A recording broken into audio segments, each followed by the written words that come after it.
Jadi baik, halo, assalamualaikum warahmatullahi wabarakatuh. Perkenalkan, nama saya Muhammad Haikal Mahmud dengan NIM 2506026003. Jadi di sini saya akan menjelaskan sedikit tentang keuntungan, biaya, dan penerimaan dalam usaha perikanan. Lalu juga saya akan menjelaskan sedikit tentang konsep permintaan dan penawaran.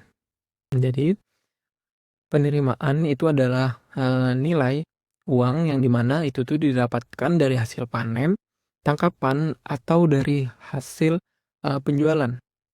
Nah, dalam penerimaan itu ada rumusnya, yaitu adalah TR di sama dengan P dikali Q, yang dimana TR ini adalah total penerimaan, lalu P ini adalah harga atau price, lalu juga Q itu adalah jumlah produksi. Nah, dalam biaya itu ada dua. Yang pertama itu ada biaya yang tetap dan juga tidak tetap. Nah, biaya yang tetap itu adalah biaya yang eh, jumlahnya itu tidak berubah-ubah. Contohnya itu ada perizinan kapal dan lain-lain. Nah, lalu juga ada biaya yang tidak tetap, yaitu biayanya ini yaitu bisa berubah sesuai dengan jumlah trip atau volume produksinya. Nah, contohnya itu ada BBM, oli, atau perbaikan alat tangkap. Nah, dalam biaya ini juga ada rumusnya, yaitu TC sama dengan tambah VC. Lalu permintaan dalam perikanan. Jadi permintaan dalam perikanan itu adalah jumlah eh, jumlah permintaan ikan yang ingin atau mau dibeli dan bisa dibeli oleh orang-orang atau konsumen dalam tingkat harga yang bermacam-macam. Nah, lalu hukum dalam permintaan itu eh, jika harga naik maka permintaannya turun. Nah, lalu kalau jika harganya turun maka permintaannya itu naik. Jadi contohnya itu misalnya harga ikan itu naik, maka orang-orang otomatis membelinya itu sedikit. Nah, namun jika harga ikan itu turun, maka orang-orang banyak yang membeli ikan.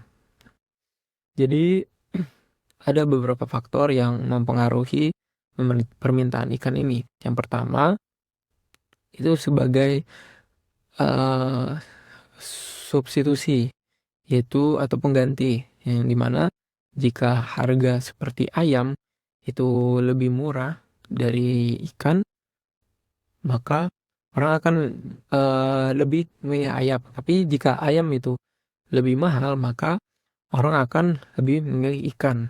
Nah, lalu ada faktor pendapatan, yaitu jika pendapatan masyarakat itu meningkat, maka permintaan ikan juga meningkat. Lalu ada faktor dari harga juga, itu semakin mahal ikan maka pembeliannya turun. Nah, jika semakin murah ikan maka pembeliannya akan meningkat. Lalu juga ada faktor dari selera, di mana bisa dari budaya atau tren konsumsi atau dari dan kebiasaan yang mempengaruhi permintaan. Nah, lalu ada penawaran. Jadi penawaran itu adalah eh, jumlah barang yang mampu dan disediakan oleh produsen.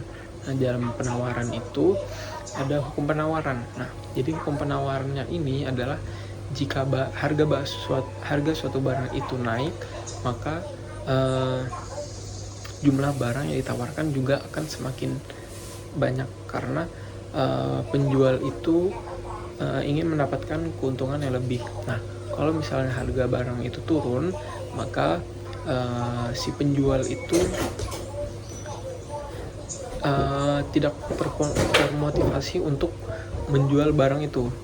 Nah, lalu juga ada beberapa faktor yang mempengaruhinya penawaran dalam perikanan ini, Yang pertama itu ada harga komoditas, itu harga ikan di pasar, terus itu biaya produksi dan operasional. Nah, lalu juga teknologi dan inovasi, peralatan tangkap modern, terus itu budidaya intensif, dan juga sistem rantai yang dingin. Lalu ada kebijakan pemerintah, ada regulasi, kuota tangkap, dan subsidi. Lalu juga ada infrastruktur, itu ada akses pelabuhan, transportasi, dan fasilitas pasar. Ya, itu tadi yang bisa saya sampaikan.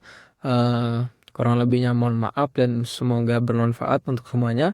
Sekian dari saya. Assalamualaikum warahmatullahi wabarakatuh.